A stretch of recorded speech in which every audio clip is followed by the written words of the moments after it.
The consensus is crumbling. Extraordinary scenes of a man on a train refusing to wear a face mask have circulated online in the last 24 hours.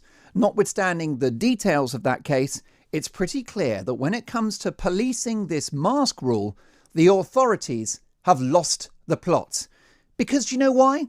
They have no authority. How can you have authority when so many people are flouting the face mask rule, and when the science around face masks is so divided? Dr. Jenny Harries, herself Deputy Chief Medical Officer for England, someone of whom I'm a huge fan because she's always honest and she's not part of this government groupthink. She said last weekend there is no strong evidence either way on whether masks work. And if people do follow the rulings on face masks, such as on a flight, if you want to have a sandwich or a coffee, you're allowed to take the mask off. Eh? I beg your pardon? Yes, indeed. Why is it that face masks are a case of life and death, apart from those few minutes when you're having a ham and cheese toastie or a hot chocolate? How does that make any sense? There are double standards everywhere, which is why people are confused and increasingly angry. If you go into your local convenience store, for example, not dressed up like a pound shop Darth Vader, you feel like a common criminal. But then you can spend all night long, cheek by jowl with drinkers of the Wetherspoons, happily mask free. How does that make sense? No wonder people are beginning to rebel, because the inconsistent mask message makes no sense. It's clearly quackery. It's window dressing. It's an absurd charade. And many of you are no longer playing the game. And frankly, why should you? This isn't a scientific poll, but as I've gone about my business in the last few days, I'd observed that at least 20, maybe 30% of people are now not bothering with masks. And a good many others are wearing them incorrectly, like on their chin, which I call that the Abraham Lincoln, right? The little goatee mask. Many others under their nose, which, of course, in terms of the spread of the virus, completely useless. But it keeps the mask police happy because you're showing compliance. And that's what this is all about. Of course, there are some people who love the masks, the mini dictators among us, who love the coercion, the bullying, the control. They're addicted to it. They're getting high on the power. Because frankly, folks, wearing a mask is the new woke. That's where we're at. It is state-sponsored virtue signalling on a grand scale.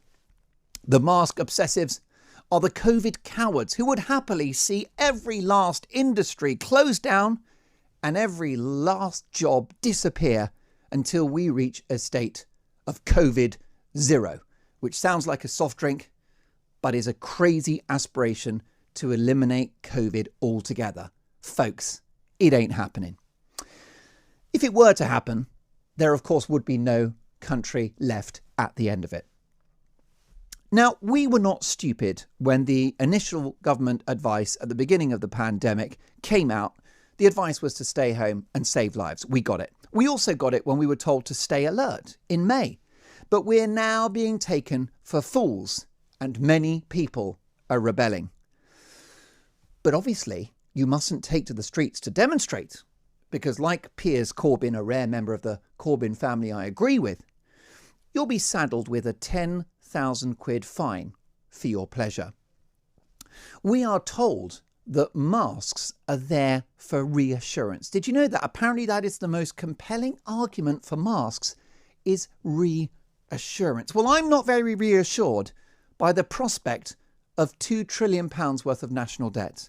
I'm not very reassured by a forthcoming tsunami of unemployment and a health epidemic for the thousands of people still scandalously not treated for other conditions and illnesses. And here's why I have reached the end of the line with masks, because they are a barrier to our recovery. Of course, by all means, wear one if you feel more safe and comfortable. No problem with that at all. But as long as masks remain mandatory with no compelling science to back them up, I believe that this country can never fully recover. That's right, masks are a barrier to our recovery, our return to normal. Masks have become a symbol not of protection, but of trepidation, of caution, and of irrational fear. And they are an advert to stay afraid. Let's be clear. With thousands of people openly flouting the rules, the government have definitely lost the dressing room on this one. That number of disaffected people will only grow, mark my words. Civil disobedience is sadly inevitable. And I say that with a heavy heart because our brilliant society has its foundations in the rule of law. But it's time for the government to recalibrate its response to COVID-19. A nasty virus, yes, that we all hate, absolutely. But one for whom the medicine is now killing the patient. The damage to our country from COVID measures is now a clear and present danger, not only to our way of life and our jobs, but to many thousands of lives too. If you want to save lives and get the country back on track, the only option is to get back to normal. And the first step to achieving that is to get rid of these wretched, god-awful, damned, blinking, uncomfortable, scientifically empty, useless masks. This is Talk Radio.